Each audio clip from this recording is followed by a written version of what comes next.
Welcome back to What Arty Noobs with General Disturbance. This is the Object 261. It's the Tier 10 Soviet SPG. It's located on the south spawn of Steps, and this one is under the command of pumicka2 of the CSOH clan. Now, what's that on top of his vehicle? It looks like almost Roman symbols. No, it's a machine gun with a radiator. Or a very big magazine. Okay, this Arty is an 18 centimeter. It's capable of doing 800 alpha, and also with these shells you can do 45 millimeters of pin, 9.5 meters on the burst radius, between 11.5 and 29 seconds of stun. He's going right up into this corner, but it's not a very stealthy area. Ideally, he needs to get behind the rock in order to be safe, but he's decided to pick this spot. Enemy tanks, you see, could get close enough to spot him. In fact, for a moment there, we saw a Skoda T50 who was a perfect spot, but he's opted for these two because these two are together, which means that it's more than likely he'll get more than one of them at the same time. Well, he's stunned both of them. 277 hit points of damage off the Leopard 1 to start with. Yeah, the T10 is going to start feeling it if he starts taking damage. There's more than one Arty on our team. The other one happens to be a Batchat 155-58. It's a tier 10 game with tier 9 tanks in it. And, oh, look at this lovely target. It's Heshbon. Yep, otherwise known as something else by most people. Oh, he just killed it! Oh my gum! In fact, it looked like the shell was absorbed a little further away. I'm wondering if he actually did hit the Heshbon. Well, the Heshbon was killed, but I'm also wondering if the shell went through somebody else and then exploded, and then the Heshbon was a victim of the collateral damage. No, I think he definitely hit the Heshbon. And now he's hit the 704 as well. That Heshbon driver is going to be feeling very, very angry that he went out of the game so quickly. I hope it's nobody famous. You never know who might be in a Heshbon. Just doing it for the memes, and all of a sudden they go out the game just like that to Arty. Yeah, but the thing is that he must have got a penetrating shot right through the turret and got a high roll, and it took the guy out completely. Chieftain prototype. You can see he's sitting right next door to the wreck of the Heshbon. Well, in this position, we've got two enemies to go for at the same time. Now, the standard reload for this Arty is 30.68 seconds. And we can see here that the reload Pumicka's got is 24.1. He's waiting for sight of those enemy again. He's found them and decides not to shoot. Wait for him to pull forward. Now, rounds out. Oh, he went to one side.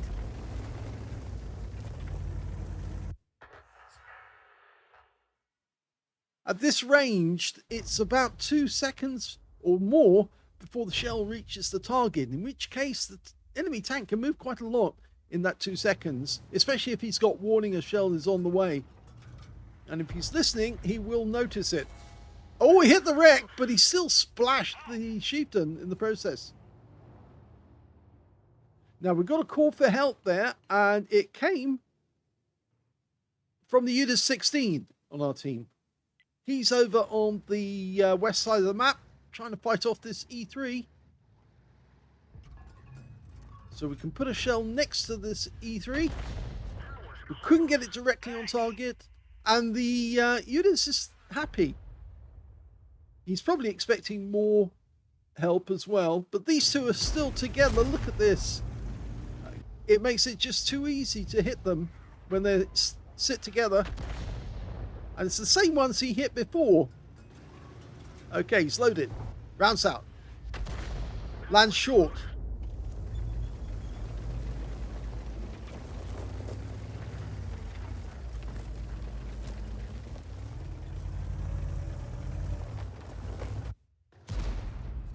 Okay, that T10's just lost some hit points. But so did our guys. The T10's gone. And now we're looking at a Jaeger over on the other side of the map. And that's a direct hit. And in fact, he hit more than one tank there because he stunned the Centurion and the Chieftain P at the same time. Unfortunately, we lost the Tortoise. So we're focusing attention on this side because we've got 3 enemy tanks and they've wiped out 2 of ours in the process. We're loaded. Rounds out. He fires. And he has to look away because he's pulling out. Normally I would say don't look away because we want to see where the shot actually goes. But he's bugging out mainly because he needs to pay attention on the other side. In fact, I think he needs to come down from where he is at the moment and go over onto the west side of the map. He ought to relocate closer to the rest of the team. There are not many enemy friendly tanks on the east side of the map, and those guys are pushing on that side. He's also looking over there at the moment. We've got nobody to spot for him. So again, he's not going to spot the enemy whilst we've got nobody up there. So he really does need to locate right now, get out of that position. Something as an Arty player you should always be thinking about. If there's nobody to spot for you, if there's nobody there, you're not getting anything back. And therefore you don't know where the enemy is. And if they're coming towards you and you're sitting around waiting for somebody to spot and there's nobody to spot for you, then you're not going to get a spot, and then the enemy's going to be turning up when you don't want them to be there, and you'll have to relocate, but you can't relocate because if you do, the enemy will spot you, see you, and take you out. He's actually suddenly realized that. Now, there is a leopard right near the enemy cap. And he fires at that one and then pulls back. Again, as I say, don't look away after you shoot. And now we can see enemy tanks starting to approach our cap area. And it's a Centurion Action 10 first, and he's down. Now, we did see some of these tanks earlier. We're only 1 tank down at the moment. There's the Leopard. Rounds out. Did get stunned.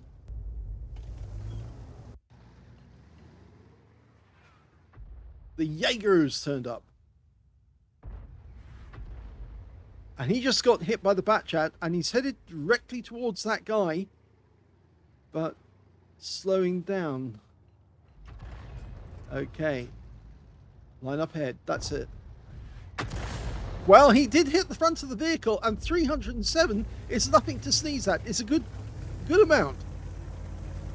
Now we've noticed there's a standard B on this side of the battlefield with the Leopard 1, and they are going after our guys.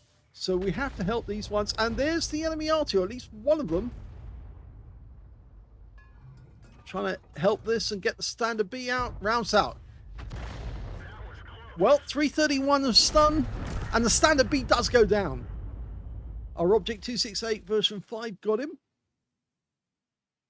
Switching fronts again, going back to that Jaeger. Our RT is right in the corner, the Batchat 155-58. Okay, we're loaded, but we're not getting any spots. Now we are. Only 91 from that shot. The Leopard is getting closer to us, and he's just killed our 268 version 5. And that does present us with another problem now, because going over to the west is now not a good option. But ideally we need to go around the corner here into this area and shoot from this corner. Okay, protected on one side. If the enemy does turn up, we can at least ram them. The Object 261 is based on the IS-7 hull. Go for that Jaeger again. If he does spot us, though, we're going to be in trouble because we'll go out with one shot. He's got a 17cm main gun.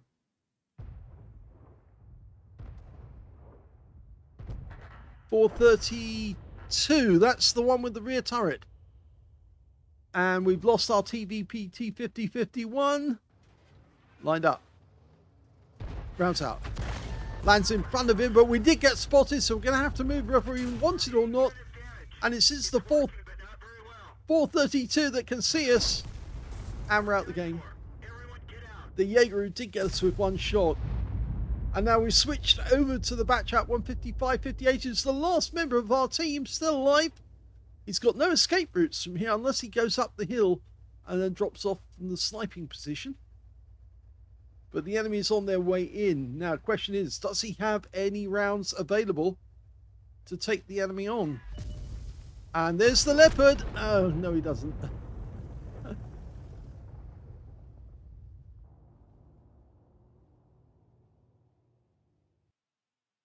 Here's the end of battle stats, and that was a second-class tanker for pumicka2 in the Object 261. He got his second mark of excellence out of that game, even though it was a defeat. He did do a lot of damage. He also got a bruiser medal for getting at least 5 critical hits in that game. He managed to get 16, or was it not 16? No, 11 critical hits, sorry, he got.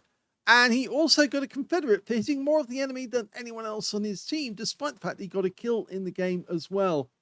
His win rate was 2,828, which is the Unicum standard. Let's have a look at team score.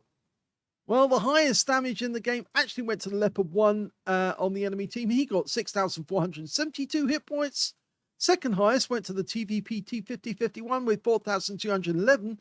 And the third highest damage, well, that went to the 432 who hit us, and he got 3,451 hit points of damage. The Leopard 1 got the high caliber. The 432 got the Confederate. And their T92 also got a Confederate. And we can see here that the TVP got the tank sniper.